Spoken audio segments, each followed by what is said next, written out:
Okay, so I'm going to show you some of those Theraband exercises. I have some for your legs that are great, and then some foot and ankle ones. So I guess I'll start with the leg ones. So if you have kind of a thin Theraband, like this one's not very thick, you can kind of see through it, tie it in a little loop, and you're going to want to stick it around your ankles like so.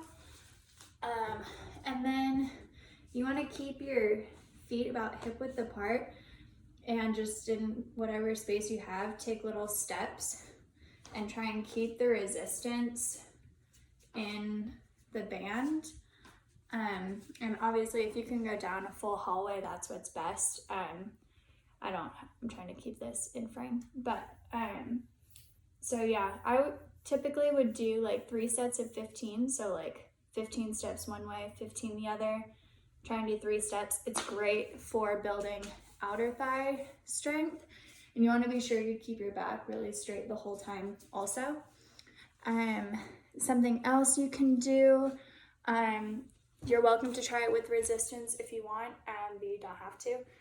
I love doing little like clamshell things, so you can put the band either around your knees if you want, but you just want to like open and close your legs. Again, I like doing sets of 15, so if you can do like 15 on the right, 15 on the left, and then do like 3 sets of 15. That's great for building glute strength, which also helps with balance and stability. And if you want more resistance, like I said, you can put the Theraband around it. And then something else I really like to do for my dancers is I have them balance on one foot. You don't have to like turn out or anything, you just stand, but I make them close their eyes, and we started off with like 10 seconds and try and balance completely still for 10 seconds. And then as you get better, you can bump it up. So right now my students are doing like 20 seconds, some of them are pushing it to 30, and try and just close your eyes and stay as still as possible. Do that on both sides. Sorry, my cat's trying to eat my Theraband. And then, let's see, what's another good one? Yeah, just generally building like outer thigh strength is really good for working on your stability. I guess another exercise you can do, have your foot out in front of you. I guess I'll face this way so you can maybe see. And you want to do like little squats, like to the front. I usually do about 10 to the side, 10 to the back, and then 10 more to the side. You can up that also if you're, further along than that and you're balancing. Just be sure, as like you would do with a squat, just be sure you keep your knees like right over your toe. So you don't want your knee like dropping in or dropping out. You want to try and keep it really straight every time you do the little pulses. To the side and to the back are a little bit harder, and you want to be sure that you don't put this leg down. So if you're gonna do the set of 10, do like 10 front without putting your foot down, 10 side, 10 pulses to the back, and then 10 more to the side. Switch, same thing on the left. That one's really good for kind of just general quad strength, but also like keeping your knees really straight is good for like knee stability. And then some general like ankle strength exercises. So my Theraband is pretty thick. If you only have one, you can use the same one for all of these exercises. But so, let's go back a little bit. What I do, take your Theraband, you're gonna wrap it around the ball of your foot, so like just kind of where your toes are. You wanna be sure it covers your toes. You're gonna extend your leg out straight. So you wanna be sure that your knees are all the way straight. If you're hyperextended, your heel might come up off the floor. That's okay. So like I'm hyperextended, my heel is off the mat. But you wanna be sure you're keeping your leg fully straight the whole time. Otherwise, kind of defeats the purpose. So you'll take, like, I call it demi point. You're just gonna like you're gonna point your foot. You wanna just start to extend from your ankle, and then you point your toes. And then you peel your toes back up, and then flex it. So you're working through your whole foot like that. You're not just pointing your foot and then flexing it again. You wanna try and like roll through your whole foot. So you start with your ankle and try and keep your toes flexed up. So you're gonna reach to like your ankle is pointed, but your toes aren't. Your toes are still flexed, and then you point your toe, go back and flex. And I try and do at least 10 reps of that. So just slowly working through, keeping the resistance in the band pretty tight. So you'll want to do 10 exercises on the right and then 10 with your left. Something else I do to kind of help with ankle strength, I'll face front for this one, if you can see. Keeping the resistance and keeping your foot flexed. You want to try and move your foot out while keeping it flexed. It's okay if it doesn't move very far. You just want to activate the muscles on like the side of your calf that help with stability. So you're just gonna move your foot out and back straight, out and straight, out, straight, out, straight. I usually do about 10 sets of those, and then I go ahead and point my foot and I repeat the exercise while keeping my foot pointed and just move my ankle in and out. And then again, same thing on the left. And then this last exercise that I do, again, keeping your foot flexed, you want to make like the letter J with your foot. So you bring your foot down, and then you're gonna kind of twist it like if you were gonna roll your ankle, like that position. In ballet, we call it sickling your foot. So what you're gonna do, you're gonna go down and sickle, and then bring it back down to a flex position. And you wanna be sure you hit all the way down to the sickle and then back down to straighten it.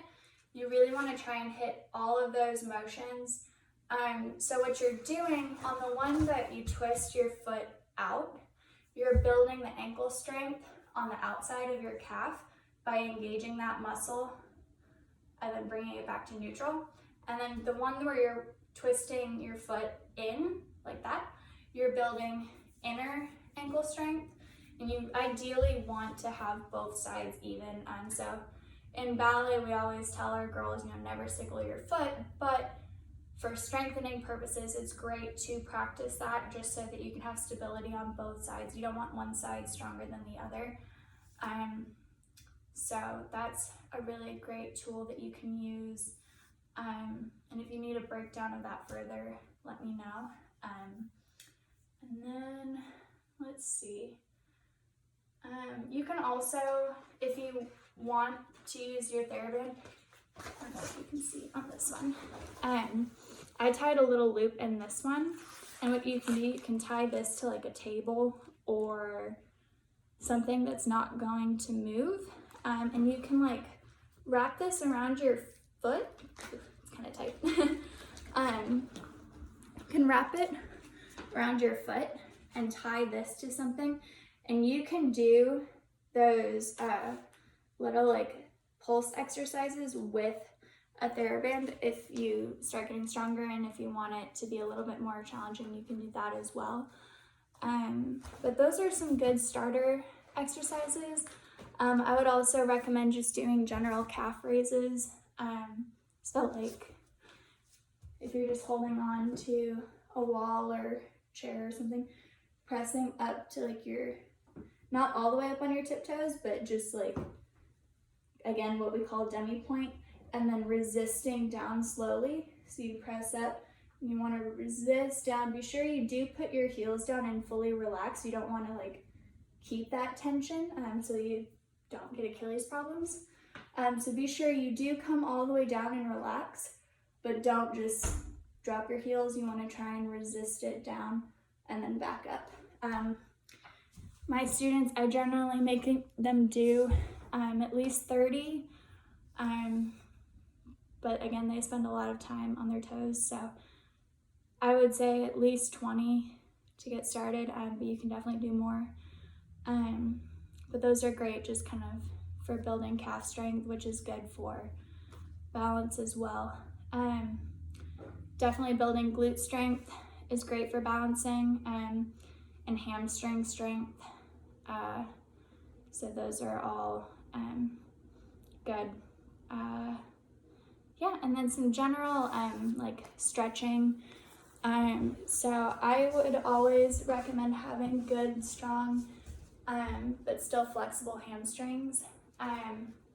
So if you can't touch your toes, just as best you can, lean forward into it. And the more comfortable you get, obviously you can lay on forward. If you have a harder time with that, something you can do, you can take your Theraband and you can lay on your back and you can grab your Theraband and just gently start to pull as you get more flexible, and you can tighten that resistance, pull it into you, so on and so forth. Something that's great for releasing your glutes if they're really tight, you can stack one foot, not crisscross applesauce, but actually stack one foot on your knee and try and lay them flat like this. If your hips are really tight, chances are it's not going to be completely flat. So you want to just, as much as you can, try and relax into that. And eventually when you get more comfortable, you can lean forward and get a really good glute stretch just from sitting and stretching forwards. And then something else is good. If you have a tennis ball, or like a lacrosse ball, anything like that, softball is probably too big. Golf ball might be too small. I typically like to use like a dog tennis ball, like a dog chew toy. What you want to do is trigger pointing is a great way to release muscles that might be really tight. So what you can do is just as you're watching TV, sit on the tennis ball and then just kind of roll around until you find a spot that maybe doesn't feel so good. Lean into it, just kind of try to breathe. And you want to hold that position for at least 45 seconds to a minute, and then roll, like keep rolling until you find another icky spot. Sometimes you'll have like 3 in a row, and that's all along the muscle band.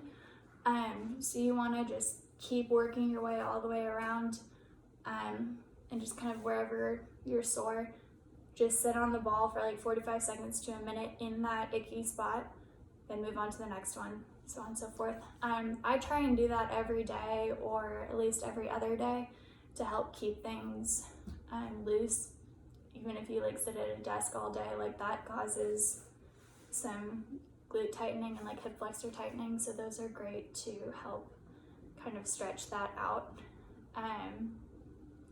If you're looking for another like hip flexor release, so like the front side of your hips, if they feel really tight and you're wanting to get a little more flexibility, one that I really like to do is just like a regular lunge. And you can, obviously the more flexible you get, you can go further into it.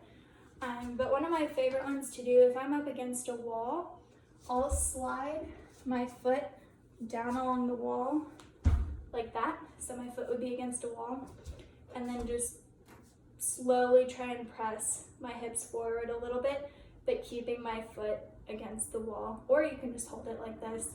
That's doing a pretty good job. But those are good for releasing kind of the front side of your hips and getting some more flexibility that way.